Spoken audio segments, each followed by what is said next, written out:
Good evening, visitors. Welcome to the Australian War Memorial's last post ceremony. My name is Craig Burrell, and joining us today from the Australian Army is Warrant Officer Class 2 Diane Mason. We warmly welcome the family of Private Charles David Ruff, whose story will be told shortly. We are honoured to acknowledge the regimental band, pipes and drums of the Queen's Royal Hussars, United Kingdom, who performed at the Bomber Command commemoration held here at the memorial on Sunday, the 5th of June. We welcome the veterans who have served, those that are still serving, and the families that love and support them. We acknowledge the members of RSL and Services Clubs Association, RSL Victoria, and RSL Queensland who are watching the broadcast of this ceremony across Australia. During this evening's ceremony, wreaths will be laid at the base of the pool of reflection by family, visitors to the memorial, and students from the Australian International Academy, Strathfield Campus, Sydney, New South Wales. If you are able, please stand and join in singing the National Anthem.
Please sit if you can do so.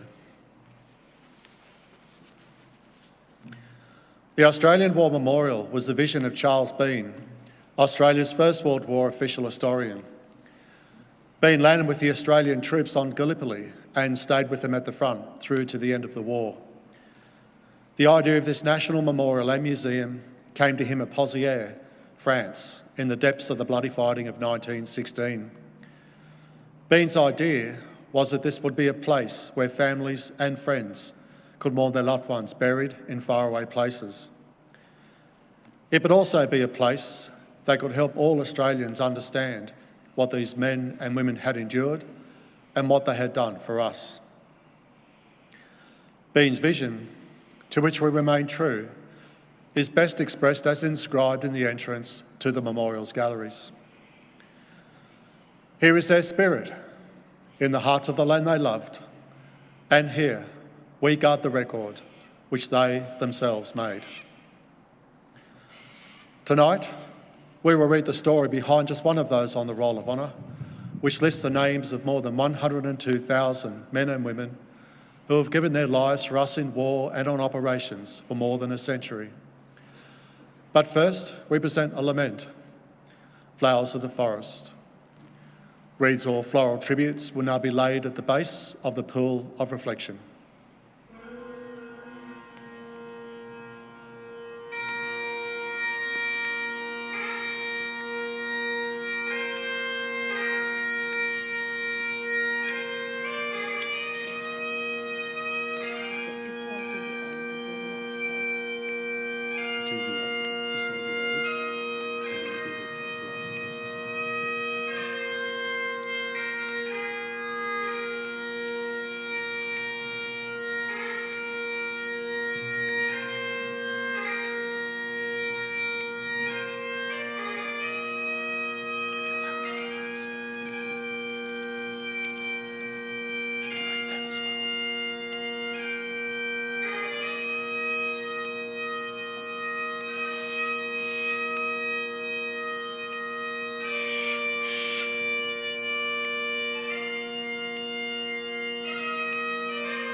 Today we remember and pay tribute to Private Charles David Ruff.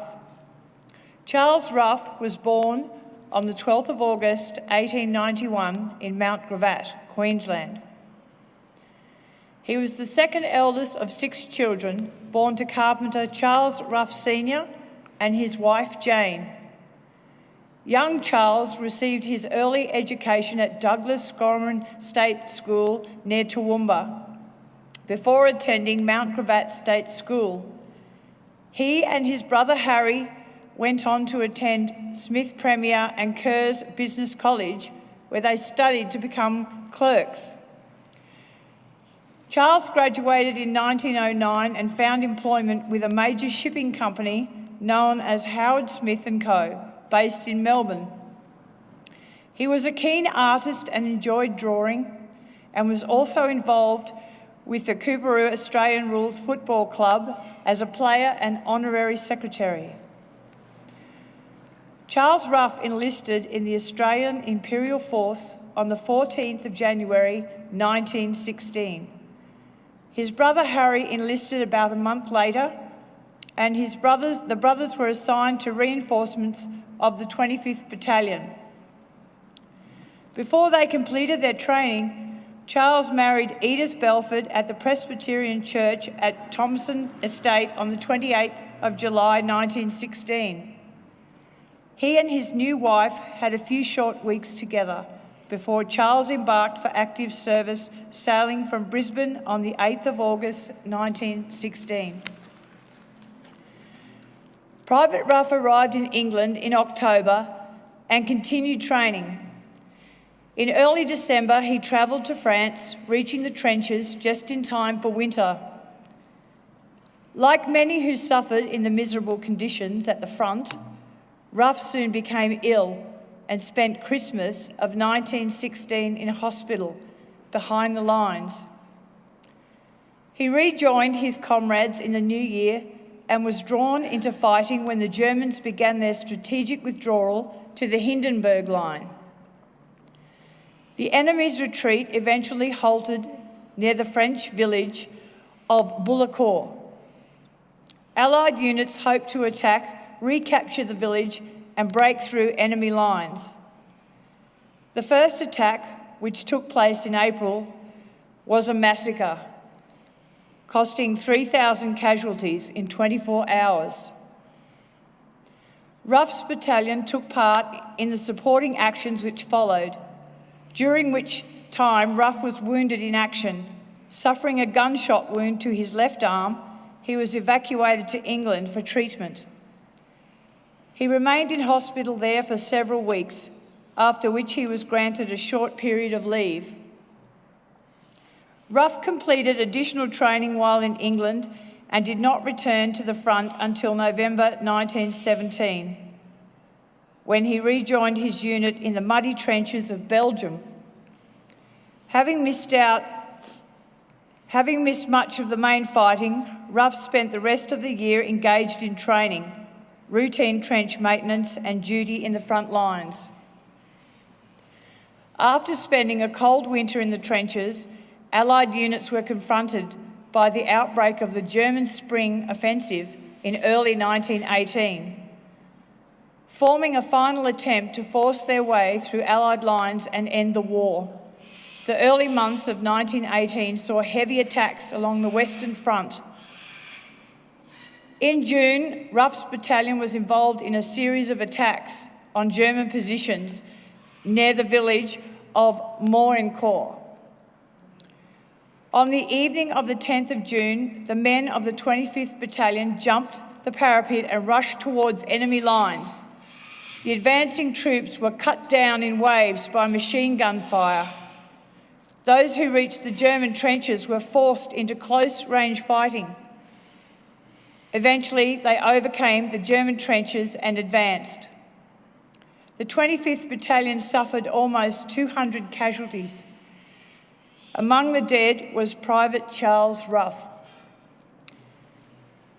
He was 26 years old. He was buried nearby at Beacon Cemetery. His name is listed on the Roll of Honour on my right, among almost 62,000 Australians who died while serving in the First World War. A photograph of Private Charles Ruff alongside his wife Edith is displayed today beside the pool of reflection.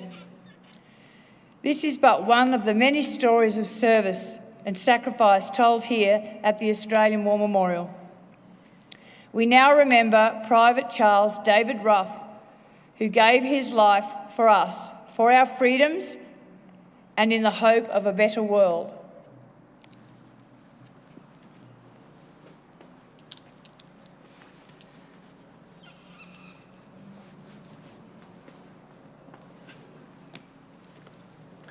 Please stand for the ode and the sounding of the last post.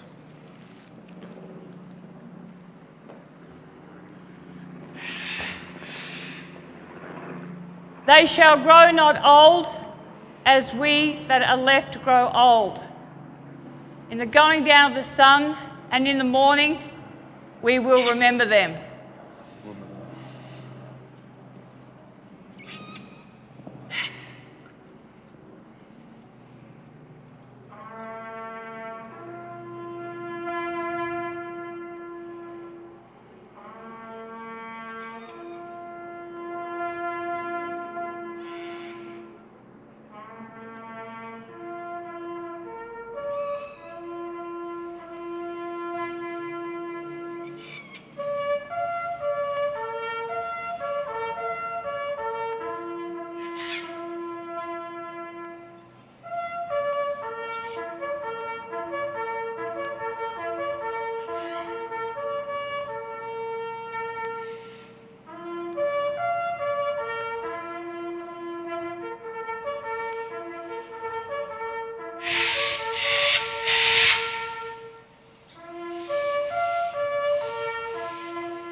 Lest we forget.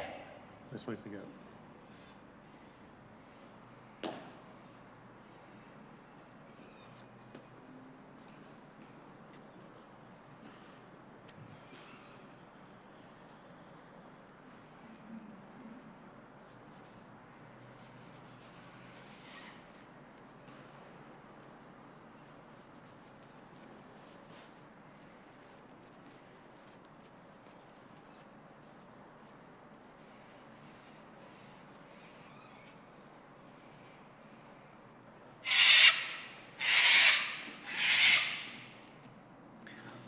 We leave you this evening with the words of the memorial's founder, Charles Bean. Many a man lying out there at Posiguer or in the low scrub at Gallipoli, with his poor, tired senses barely working through the fever of his brain, has thought in his last moments, well, it's over. But in Australia, they will be proud of this. Ladies and gentlemen, girls and boys, that concludes the last post ceremony. On behalf of the Director and staff, thank you for visiting the Australian War Memorial today and for your continued support during the Memorial's development project. We wish you all a very pleasant evening.